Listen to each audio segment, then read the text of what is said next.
One day, in a small town, a local philosophy professor known for his unique teaching methods made a special visit to a primary school. The day of his visit, he arrived in a classroom, an intriguing glint in his eyes, and a large empty glass jar tucked under his arm. This caught the kid's attention instantly.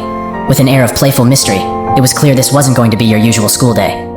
He placed it on the table in front of everyone, and then, from under the table, he brought out a pile of large stones, each about the size of a fist.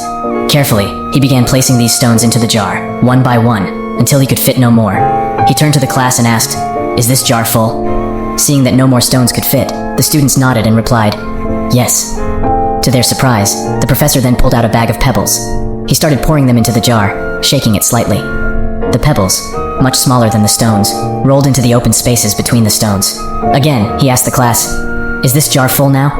Some of the students started to understand his point and hesitated, but many agreed again. "Yes, now it's full." The professor then produced a bag of sand and started pouring it into the jar. The tiny grains filled all the remaining interstitial spaces between the stones and pebbles. For the third time he asked, "Is the jar full now?" The students, catching on, responded, "Probably not." Lastly, the professor pulled out a jug of water and poured it into the jar, saturating the sand. Only then did he agree that the jar was indeed full. He looked at his students and explained, "I want you to realize that this jar signifies your life. The stones are the important things, your family, health, and friends. Things that if everything else was lost and only they remained, your life would still be full. The pebbles are the other things that matter. Your job, your house, your car. The sand represents the small stuff, the trivial things." He continued, "If you put the sand or the pebbles into the jar first, there's no room for the stones. The same goes for life. If you spend all your time and energy on the small stuff, the daily to-dos, and the mundane tasks, you'll never have room for the things that truly matter most. The stones are those things critical to your true essence and happiness.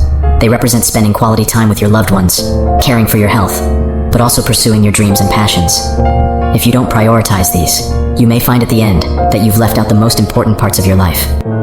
He then concluded powerfully, "Make sure you put the stones in first.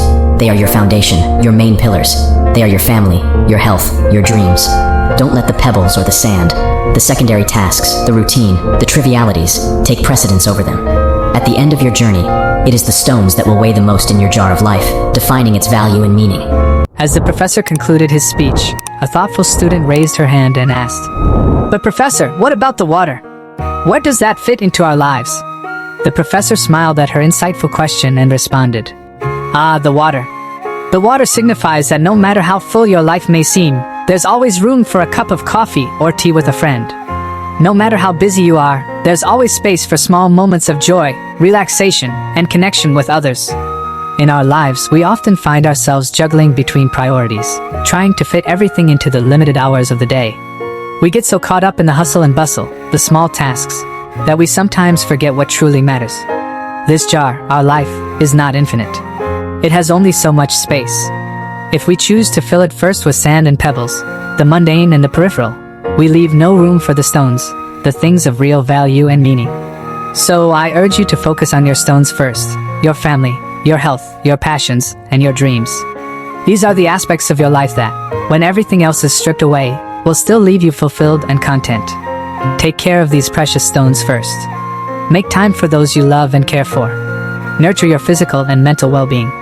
Pursue your passions fearlessly. And while you do that, never forget to make room for learning, growth, and kindness. The unexpected, the unplanned, that's the water. The coffee with a friend, the spontaneous laughter, the shared moments of joy. Even when life seems so full, there's always room for these. There's always space to connect, to relax, to simply be. The pebbles in the sand, they'll fit in around the important stuff.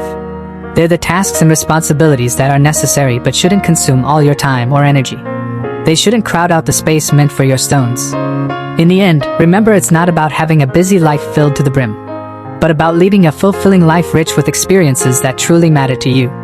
It's about not just counting the days, but making the days count. It's about balancing the stones, the pebbles, the sand, and the water in a way that enriches your life and brings you true joy. This is Take the Leap Motivation. Thank you for watching. Until next time, remember to prioritize your stones and make every moment count.